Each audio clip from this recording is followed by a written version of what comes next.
Hello friends of the channel. My car is a face again, and as seen in the previous video, look it up if you haven't seen it on the channel if you want to. I made this junkyard hood work on this car, and moral of the story is I shouldn't have done that. I should have got a better hood to start with that was already silver, because if I had traveled more I would have had the option. But I did this, and I don't like it. I may change it later. I may replace it and keep it as a spare or repaint it. I don't know. I'm gonna do something. I'm stuck with it for now. Emblem shaved. I like that. Other than that, I'm not too stoked on it. But I am stoked as a hood again. The core support, I didn't bolt anything in yet because there's some corrosion on there, and I got to replace the radiator anyway, as discussed in the previous video. What I'm probably going to mostly cover on this one is this, because that's pretty doinkered, and somebody I loosely know really wants me to build him one of these, and I'm just going to give him this one because he wants it. So cool. He'll do what he wants. So because I'm a geometry dummy, I have a really scatterbrained series of drawings about how I made the last one of these I made for an e46, and it comes out a little bit wider, which I like. So I'm going to do like the main hoop based on that, this main horizontal hoop. The bottom portion, I haven't decided what I want to do, whether I want to do something similar to this or get creative and try something else. So just going to start with making a new set of plates to bolt it to the chassis, and these tubes and this, go from there. Meanwhile, making sure that the original bumper skin still fits over it, and just kind of decide what to do. So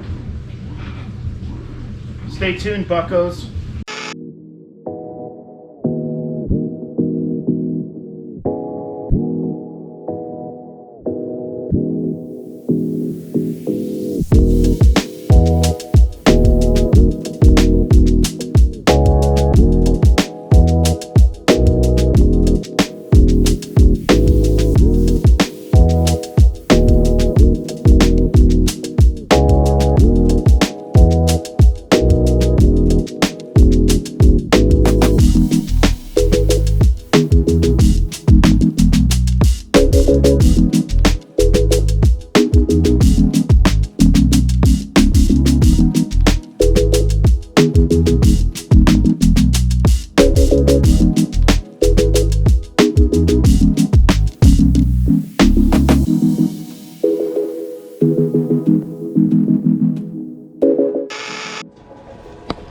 Alright, a lot of time has passed because I was working on another project, and I've been working, but those things are made. Now, let's mess with some tubings. So one thing I did, we got my wife's little rock tumbling project going on here. I did buy some new belts for this old, old stock rock tumbler we got from the in-laws. Anyhow, in a previous bending video from couple years ago when I was building my buddy's IS bumpers, I bolted this to my trailer and clamped it, and it worked a lot better. I had my trailer on jack stands and sitting firm, but it's been kind of nasty outside, so as long as I move my bandsaw setup out of the way, I can kind of freely just bend stuff here. I figure I just have some old random head bolts I got from an old buddy and some random hardware, just random spacers from the Miata and washers. Made it all work. Threw bolted to this workbench, and I clamped it here, but maybe in the long run, if this works really well, maybe I'll build some little tabs and do, you know, maybe a tab there, maybe a tab there, maybe two tabs, one or two more through bolts. But that thing, as long as the workbench doesn't move, I can use the angle finder to have a consistent angle from here, and as long as I keep it zeroed out the same, everything will be consistent. Because when I did this on the floor, it would move around every bend, and it was very, very difficult to keep stuff the same, because it would just, you know, be different because my concrete floor is all over the place for levelness. And I also outfitted it with a new jack, because If you remember from that other video from a couple years ago, my jack kind of stopped working. I have a feeling it just needs a little oil, so I didn't get rid of it, but had to drill a new hole and do a couple things to make that fit. But this thing's ready for action again. It's showing a little wear. Oh, another thing I did, use some pieces of pipe and centered this, so that way that thing's not moving all around, because that was another thing I was battling. And this thing still has a little slack, but what's nice is that kind of, I don't know, just seems to make it more consistent. And this thing's not really for professional use, but I am not a professional. I can barely bend tube.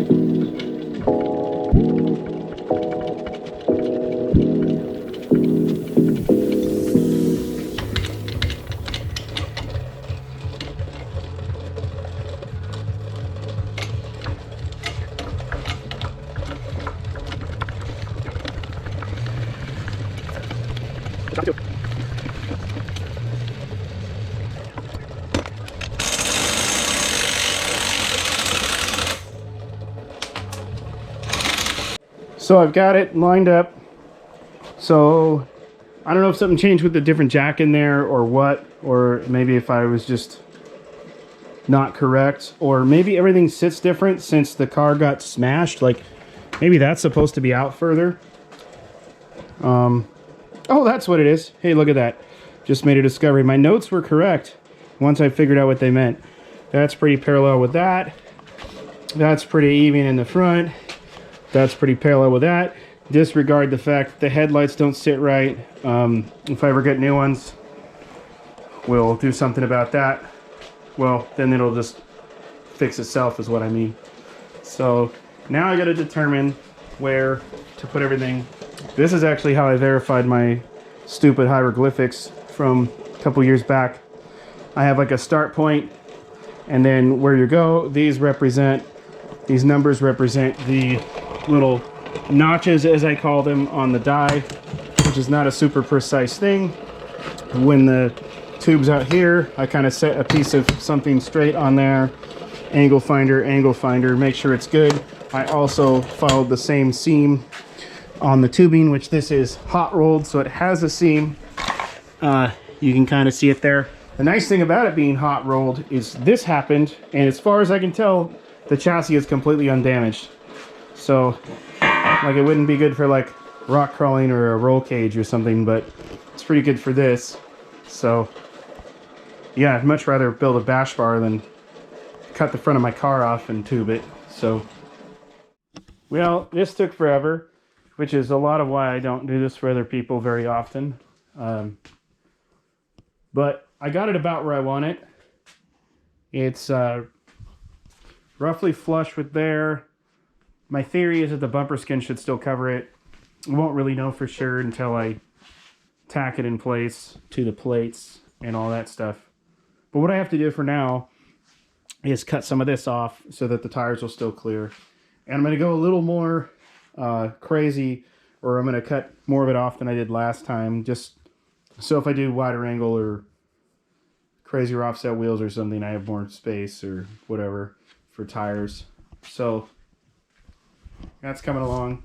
So now got to make the little pieces that connect it to the body of the car, chassis of the car, whatever. And after that's done and the ends are cut down, I got to decide what I'm going to do for the bottom, because while I love this and it seems to be a really big hit, I'm wondering if I want to change it up a little bit. But most likely it'll be similar to this again, with the notches being a little better, because those aren't perfect. There's like a little hammer action there. Full transparency. And I never liked these tabs I came up with. I feel like they kind of ruined it. So I'm going to come up with something more creative than that to make the bumper stay on this time around, I think. So a lot of skipping ahead has been done. I have acquired a new toy, a laser level of sorts. I actually use it to help me kind of get everything really close on this. I took some other measurements and such to get it better, but my garage floor is not level, which isn't really surprising. And I was able to use a mode on this thing where you just turn it on, and then you can, once it's on, I had it less shaky than this obviously, but I could just kind of find a point, you know, 2 points on the car, get the horizontal line dialed in, and then got it all kind of where I wanted it. I use the same thing on this bender because I've been struggling to make this bender work consistently. So I first was running the laser level over here, and then my workbench is not level either, it's close, and I have a center mark there, and I kind of had it beaming on the center mark and the seam of the tube. When I went to bend the other side of the tube, that didn't work great, so I ended up setting it up over here, and then kind of can't really see it right now from this angle, but I lined up the laser line there, even with that thing, which I suspect might not be 100% straight in this, which could be part of why I'm struggling to get straight bends. But you know, the next better bender costs like 4 times as much at least, so there's that. But got a pretty consistent bend. So now what I'm doing, these notches down here I did with the bandsaw and the grinder. I was really happy. I saw a new technique, and I wanted to do it on this lower hoop, like what you see there, but I just couldn't quite wrap my head around the complexity of it. So what I've done here is I took this angle here, and this is digital but it's dead and whatever, and then that is matched up like so, and then this angle of this block was based on this angle. I laid this thing down here and got that, then kind of you know, got it where I wanted off of a straight edge on the thing. So I'm gonna let her rip, see how it goes.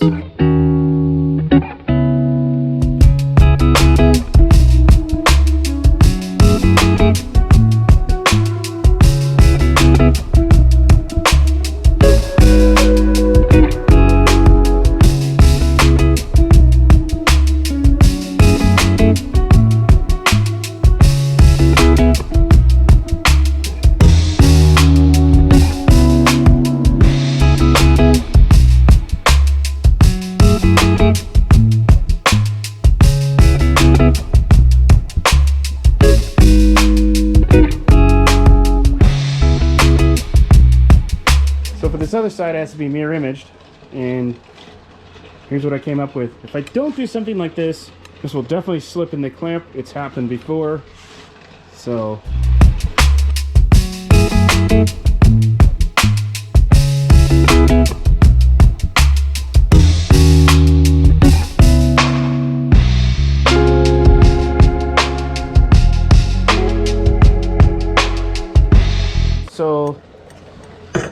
here's kind of like how each section goes, but as you can see, there is a piece going that way, and use this practice piece here to look at where that is, and then you kind of mark where you're gonna have to chop off, because that's gonna have to sit up close to there.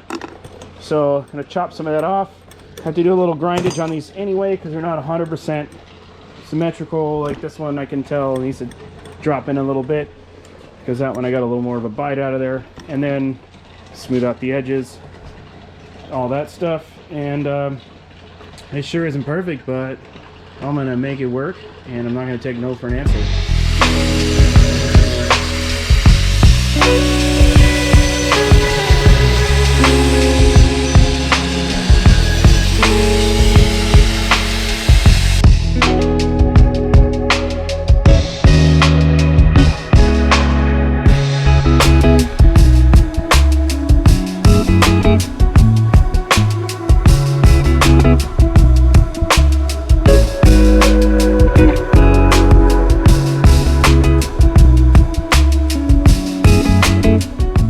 that took a while, but it's because I had a hard time coping.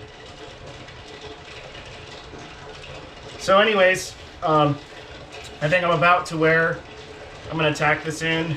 I'm gonna get it tacked in and then see if the actual stock bumper still even clears it. I think it will, because got that little hoopty swoopty freaking tacked in there. And you know, he's not 100% how I wanted him to be, but you know, I'm also not 100% a professional, or even 50%, so you know, we're figuring her out. Another thing we got going here, we got the little hoopty swoopies for the little dingle thingles on the side there. They'll be much like these dingle thingles right here. So those are coming right along. My old notes sort of made sense on how I did it last time, and things are looking up. I did not previously, however, mark where I put the other bend, because there's a bend down here, which is like my favorite part, because if it just went straight in, that just wouldn't be as neato. So to make sure I bend them from the same point, got them lined up, locked in, good to go. Now I just have to figure out like what angle I want to make them versus everything else. I was looking around at this and I determined that I wanted this bend to be 90 degrees from this bend is what I decided. Hopefully I like it. We'll see. That's a preference thing in the end. But one thing is, I didn't pay attention to the seam when I bent these two pieces, which is unlike me. But that's also kind of hard to tell where anything is. My center mark's kind of hard to read, and it's really hard to get exactly on there because the seam kind of has multiple things on it. So what I did was I just determined that we're pretty much 2 inches dead across the board on this plane here, and I'm just going to, when I bend the other one, I'm going to have it flip the other way and determine that. So it'll determine it's going to be right about the same that way. So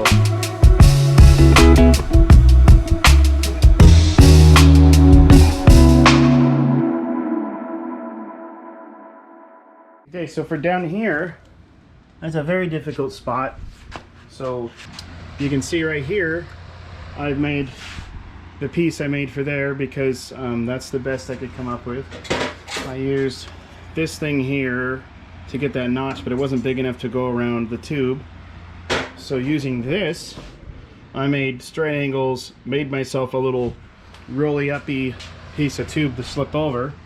And down here, I've done the same thing for this lower notch.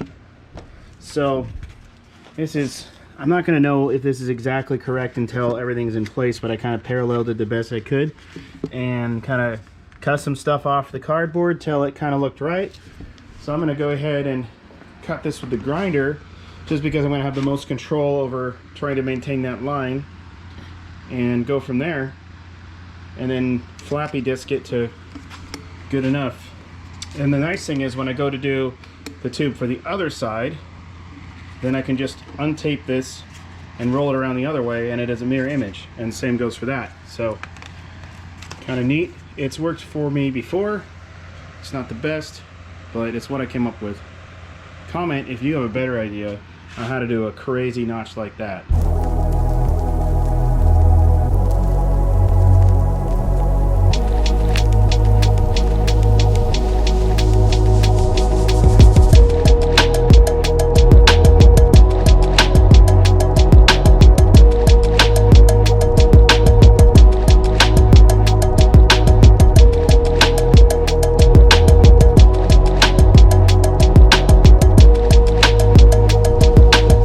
Got the very crude start of this notch started, and as you can see, we're kind of in the realm of what we need, but it's not there.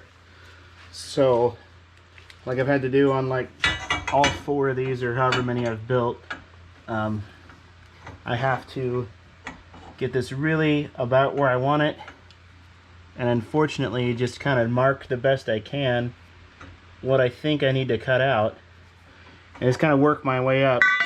So the mirror imaging of that template for this notch won't work, but we're going to use the same method and wrap a piece of cardboard around and mirror image for the other side of this. Obviously test the template against the bumper first, but yeah, so I'm going to cut some of that out and just kind of keep going. This one's probably going to need a little fine tuning as well. I'll make a new template to mirror image for the other side if I have to, and that should get us super close, and then the other side should go a lot quicker. All right, so I got this piece about as close as I'm ever going to get it.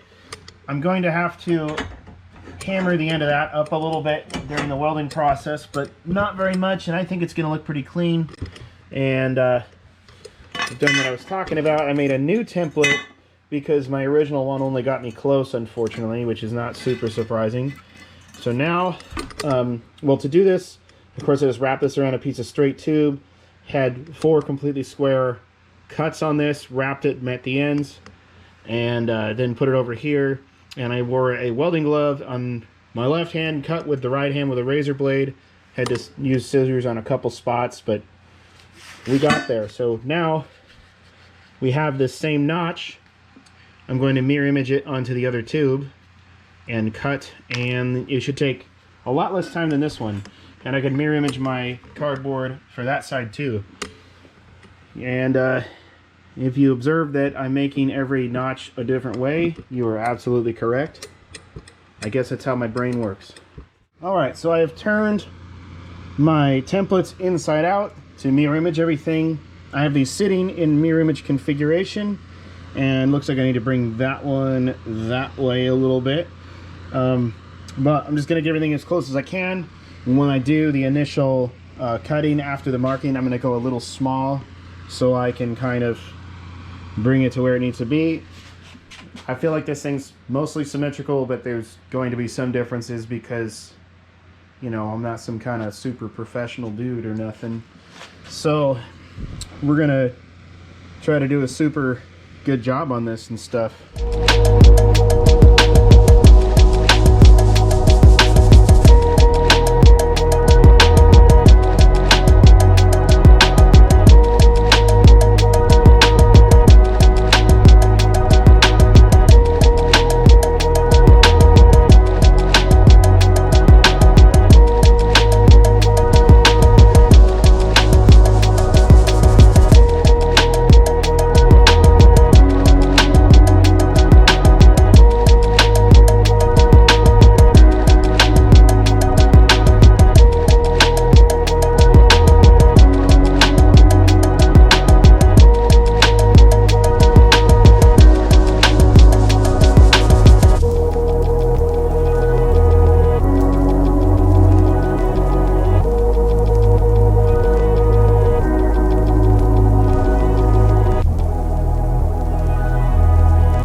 Alright, so it's another day. I did all the welding on this besides gussets, end caps, and light tabs. And, well, I haven't decided how I'm going to mount the bumper yet. The bumper skin, that is. But I realized, I was looking at it, and this bumper seemed to be higher up on the car than this one. And I was very displeased by this one sitting lower on the car. So what I'm actually going to do... I was talking earlier how this ended up sloping a little, and I think that's one of the things that caused it to sit the way it does, and I just wasn't paying enough attention. So I'm going to cut these things off, and I'm going to make new plates that go up a little higher here, because we're only talking like a 1/4 inch difference, but that's going to be enough that it's going to bother me if I don't fix it. The other thing is I've made the profile of this, I believe, a little taller than that, which I'm going to verify. So it should have more than enough room to come up and still protect the radiator. You can see the design's a little different. One thing that's kind of like pure luck is these tubes are like parallel down there, which I'm pretty pleased with that. This one, it's not. I mean, I kind of like the extra shape it gives it, but yeah, just kind of a neat little difference. And again, the profile's a little taller. This piece scoots in a little more than it does on this one. So I'm going to take a couple of measurements, pop this thing back on, double check the measurements, make the plates or cut these off. That unfortunately spent all the time to TIG weld on, but it's good practice. And got to cut those off, make new ones, so fun times. And it'll be better in the end, because it'll make me not hate it, because I'm going to hate it now. There's a couple things I don't like about it, but I'm not going to highlight that because nobody wants to hear that kind of negativity. Okay, so you can see here, still doesn't look too bad, but, you know, it looked better the other way. And the most annoying thing is all I had to do was this, and I could see that my old bumper was up higher, so that's kind of neat.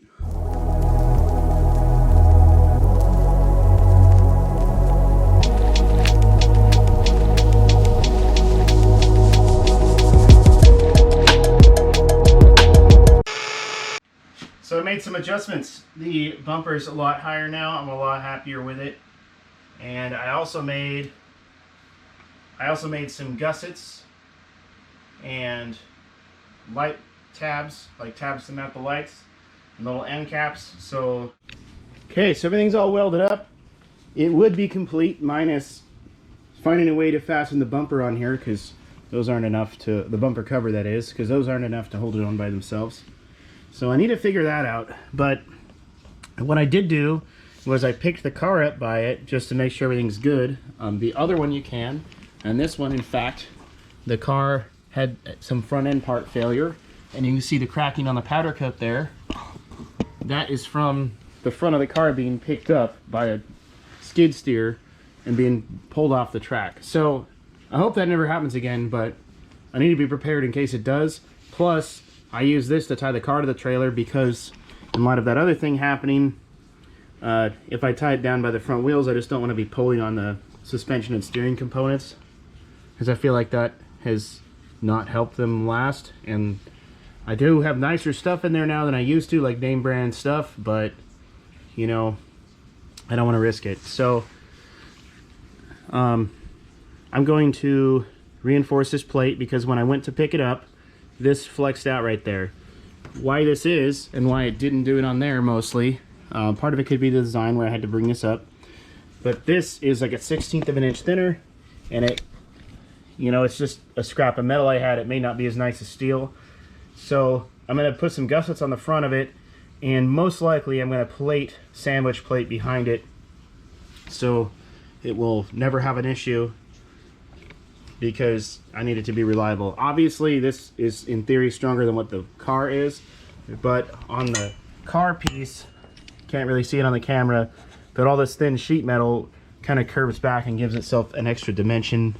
So I think that's why that's so strong, which in theory I could do that to this, but I don't really have a good way to make a piece that outlines that. So I'm gonna do the gusset thing, and I'm just gonna skip ahead to when that's on there, and you will see.